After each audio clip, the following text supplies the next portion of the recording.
सोचो तुम्हारा कोई दोस्त आता है और कहता है भाई मेरे पास है i7 4th जनरेशन और भाई आज तक ना उसमें सारे गेम्स बढ़िया चल रहे हैं। कुछ भी यहाँ पर ना तुम थोड़ी कंफ्यूज हो जाते हो कि यार 2025 में आज के टाइम पे भी ये सीपीयूज गेम्स खिलवा देते हैं। Good question.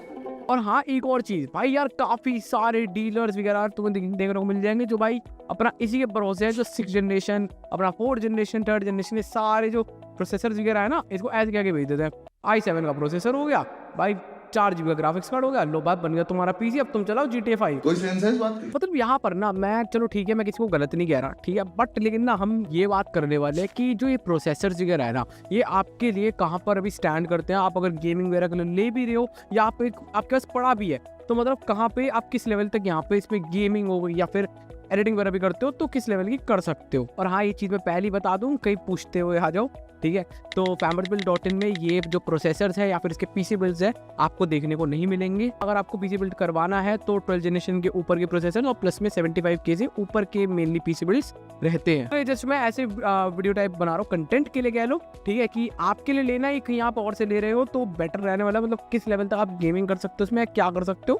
अब प्राइसिंग वगैरह की बात नहीं करेंगे इसमें क्योंकि खैर उतने बेटर है भी नहीं है, चेपी बाजने वाली बातचीत है थोड़ी काफी ज्यादा। सोचो भाई साल 2011 इंटेल ने यहाँ पे निकाल दिया भाई i3 2100, i5 2400 और i7 2600K। टाइम की बात करें तो आपको GTA 4, Battlefield 3, ISIS 2 ऐसे कुछ गेम्स आपको देखने को मिल रहे थे। मेनली सीपीयूज थे ना उन गेम्स को यार देखो एक अच्छे लेवल पे चला लेता था। i7 2600 की अगर ओवरक्लॉक कर लिया ना तो लोग कह रहे थे भाई कि फ्यूचर प्रूफ हो गए। लेकिन ये देखो भाई जो 2011 की बात थी, ठीक है, अब चल रहा है भाई 2025। अभी यहाँ पे रियल वर्ल्ड में क्या सीन है, यहाँ पे DDR3 रैम सपोर्ट करता है जो कि कॉमन सी बात है, 2nd जनरेशन है। पे PCI 2.0 पे अटका हुआ है। मतलब अगर तुम इस पे GTX 750 Ti या फिर अब मान के चलो GTX 960 भी लगाओगे ना, GTA 5 जो है मतलब लो मीडियम सेटिंग्स पे चल जाएगा। वैसे तो यहाँ पे मॉडर्न जीपीयूज मत लगाना, वो तो फायदा ही नहीं है ना। 2nd जनरेशन के प्रोसेसर भाई तुम कहाँ आज के टाइम की जीपीयू लगाओगे, कटर्स आने लग जाएंगे और भी काफी सारी चीजें होंगी। तुम फिर भाई गुस्सा होगे, बोलो बॉटल नेक क्या होता है। अब सीधी बात है वही होता है, मतलब कि बॉटल हो जाएगा तुम्हारा भी बहुत ज्यादा।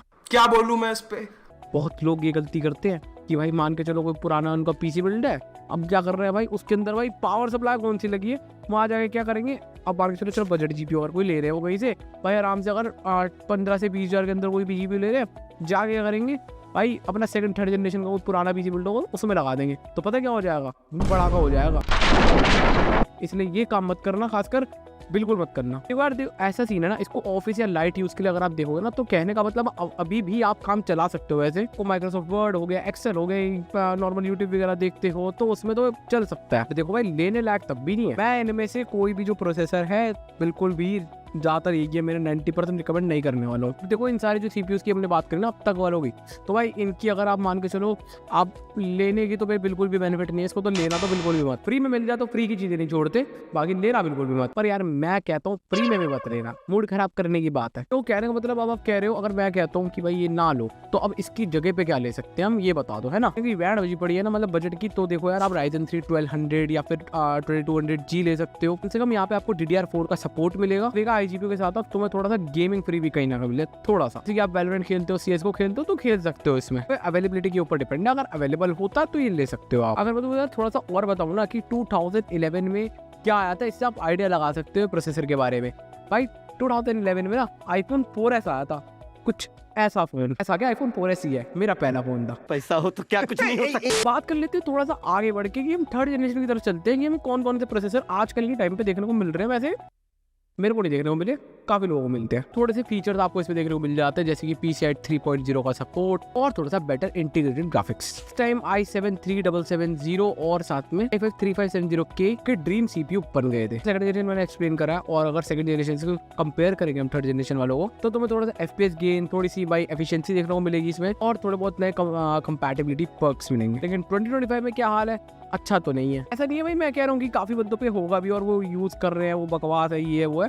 यूज कर रहे हो तो बढ़िया कर रहे हो, कोई दिक्कत नहीं है उसमें। काफी लोग भाई i7 3770 को भाई मतलब ग्राफिक्स कार्ड से पेयर कर लेते हैं GTX 1650 जैसे कि RX 570, तो वहां तक भी ना वो मतलब सही से हैंडल कर लेता है। उसके ऊपर जाओगे ना तो बॉटल नेक का तुम्हें खुद का मैसेज आ जाएगा भाई बस अब मुझसे नहीं होता। गेमिंग में देखो यार, वैलोरेंट हो गया और ये CSGO वगैरह हो गई, ये सारी गेम्स तो आप खेल लेते हो उसमें आराम से, पर विंडोज 10 में 11 में नहीं खेल पाओगे, शायद से नहीं खेल पाओगे। बड़े टाइटल्स वगैरह तो हाई सेटिंग्स पे देखो स्ट्रगल तो करेंगे। यहाँ पे ना वर्कलोड्स में भी सेम सीन है, 1080p एडिटिंग वगैरह आप इसमें थोड़ी थोड़ी कर पाते हो। और विंडोज 11 जैसे कि मैंने बताया वैसे तो ऑफिशियली सपोर्टेड नहीं है बिल्कुल भी, तब एक तरह से ना तुम ना एक एक्स्ट्रा जुगाड़ में चल रहे हो। अब बात कर लेते क्या ये वर्थ इट है। देखो कहने का मतलब ठीक है, अगर आपको बहुत कम बजट में मिल रहा है या फिर आपके पास ये पूरा पहले से पड़ा हुआ है और इसमें आप एक ग्राफिक्स कार्ड के साथ अपग्रेड थोड़ी पावर सप्लाई वगैरह ऐसे अपग्रेड करना चाह रहे हो तो एक बार को ठीक है ये, बट लेकिन खरीदने लायक नहीं है, काफी आउटडेटेड आप इसको कह सकते हो। देखो यार इसको नहीं खरीदते, चलो अब अगला बता देते हैं कि इसकी ऑल्टरनेटिव क्या है। मैंने बताया इसमें भी Ryzen 3 2200G आप ले सकते हो या फिर 2400G ले सकते हो। इसके मतलब ऑल्टरनेटिव की बात करें यहाँ पे आपका GTX 1660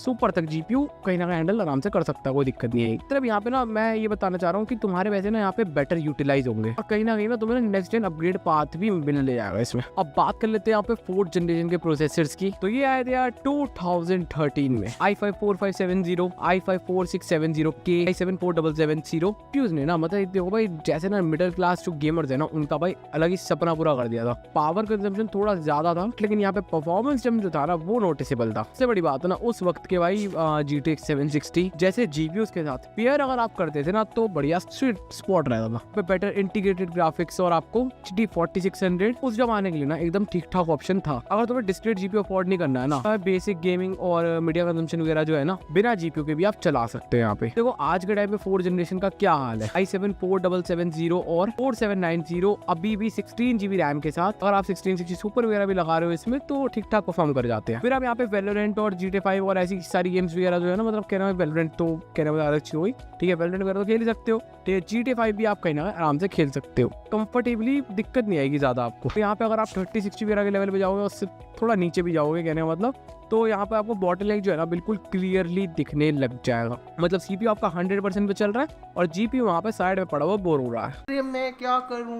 अब वर्कलोड साइड पे भी 4th जनरेशन थोड़ा सा यूजेबल है, पर 1080p एडिटिंग भी हो जाती है इसमें, थोड़ी पेशेंस के साथ थोड़ा और ऊपर लेवल तक भी कर सकते हो, लेकिन रियल टाइम स्मूथनेस एक्सपेक्ट मत करना। अगर तुम स्टूडेंट हो ना और बिल्कुल भाई मतलब बजट टाइट है तो देखो एक बार को शायद से कंसिडर कर भी सकते हो। वैसे तो देखो बजट थोड़ा सा बढ़ा सकते हो ना तो नॉट रिकमेंडेड है भाई बिल्कुल भी। बाकी 4th generation still works. Windows 11 support जो है वो ऑफिशियली नहीं है, वैसे TPM और सिक्योर बोर्ड के जुगाड़ करने पड़ जाते हैं। मतलब सिस्टम आपका चलेगा तो सही पर लेकिन थोड़ा जुगाड़ो फील के साथ, और जो कि ऐसे पॉइंट पे मुझे लगता है ना कि यार एक्सपीरियंस ही खराब कर देता है। और वर्थ इट है नहीं ये तो भाई प्राइस पॉइंट पे डिपेंड करता है कि किस प्राइस पॉइंट में आपको ये देखने को मिल रहा है वहाँ पे। बात करते हैं 5th जनरेशन की, यहाँ आता है ब्रॉडवेल जो बेसिकली ना हैजल का छोटा भाई। आर्किटेक्चर देखो ऑलमोस्ट सेम था, 22nm से शिफ्ट होकर 14nm प्रोसेस पे यहाँ पे आ गया था। अब यहाँ पे ना इसका इम्पैक्ट क्या हुआ, पहले यहाँ पे एफिशिएंसी इंप्रूव हो गई, मतलब यहाँ पे लैपटॉप के लिए ना एकदम ब्लेसिंग था, यहाँ पे बैटरी बैकअप बेटर हो गया था और अल्ट्राबुक्स यहाँ पे थिन और लाइट होने लगी। लेकिन डेस्कटॉप साइड में ना यहाँ पे जो ब्रॉडवेल है वो ज्यादा कॉमन नहीं हुआ था। सिर्फ यहाँ पे कुछ ही CPUs थे जैसे कि i7 5775C और i5 5675C। जो C सीरीज थी ना वो स्पेशल थी क्योंकि यहाँ पे जो इंटेल की इरिस प्रो ग्राफिक्स भी आई थी जो कि उस टाइम के लिए काफी पावर इंटीग्रेटेड GPU था। कैजुअल गेमिंग बिना डिस्क्रिएट GPU के बिना मैनेजेबल हो गई, तो यहाँ पे एकदम एंट्री लेवल के लिए एकदम सही ऑप्शन कह सकते हैं। आज के टाइम पे जो ब्रॉडवेल है इसके क्या हाल है, सिंपल भाषा में देखो यार इसका जो डेस्कटॉप पे था वो प्रेजेंस काफी कम था, तो यहाँ पे अगर आपको प्री ओन्ड मार्केट में भी इसको ढूंढना है ना तो काफी मुश्किल मिल पाएगा, और अगर मिलता भी है ना तो प्राइस हैजल के कंपैरिजन में ज्यादा होगा, परफॉर्मेंस ऑलमोस्ट सेम, मतलब कि वेस्ट ऑफ मनी। और देखो आप 5th जनरेशन की सोच भी रहो ना तो डायरेक्टली भाई 6th जनरेशन स्काई लेक पे चले जा रहा है। आपको यहाँ पे DDR4 का सपोर्ट मिलेगा as compare to 5th generation, नया सॉकेट और फ्यूचर प्रूफिंग की तो मैं क्या ही बात करूं, बट लेकिन उससे तो बेटर। यहाँ पे जो ब्रॉडवेल है ना वो स्किप करना ही ज्यादा स्मार्ट मूव रहेगा। बात कर लेते हैं अब 6th जनरेशन स्काई लेक की। 2015 में फाइनली भाई ये डिसाइड करा इंटेल ने कि भाई अब टाइम आ चुका है थोड़ा इकोसिस्टम चेंज करने का, तो भाई यहाँ पे स्काई लेक के साथ एकदम भाई नया सॉकेट आया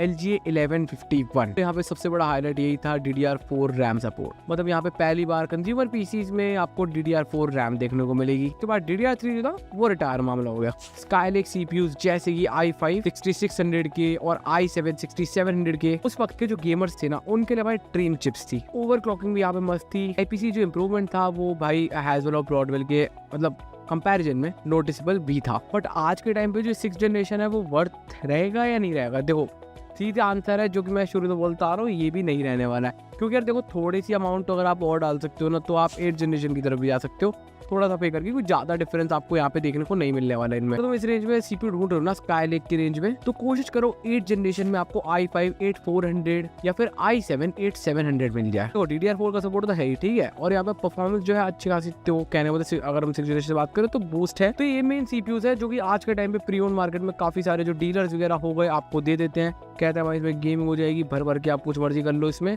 ये सारी चीजें हो जाएंगी।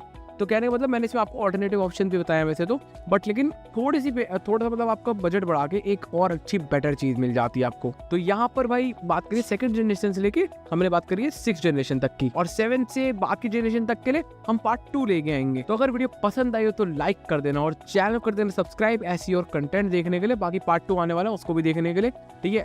और बढ़िया तरीके से एक्सप्लेन करेंगे उसमें। तो बाहर के जो प्रोसेसर है ना, उसको यार थोड़ा एक्सप्लेन में मजा भी आएगा। ये थोड़ा सा यार मतलब काफी ज्यादा आउटडेटेड प्रोसेसर थे, बट लेकिन आज के टाइम पे भी काफी सेल आउट होते हैं। बाकी लाइक कर देना, सब्सक्राइब कर देना। हम मिलते हैं नेक्स्ट वीडियो में, तब तक के लिए बाय बाय।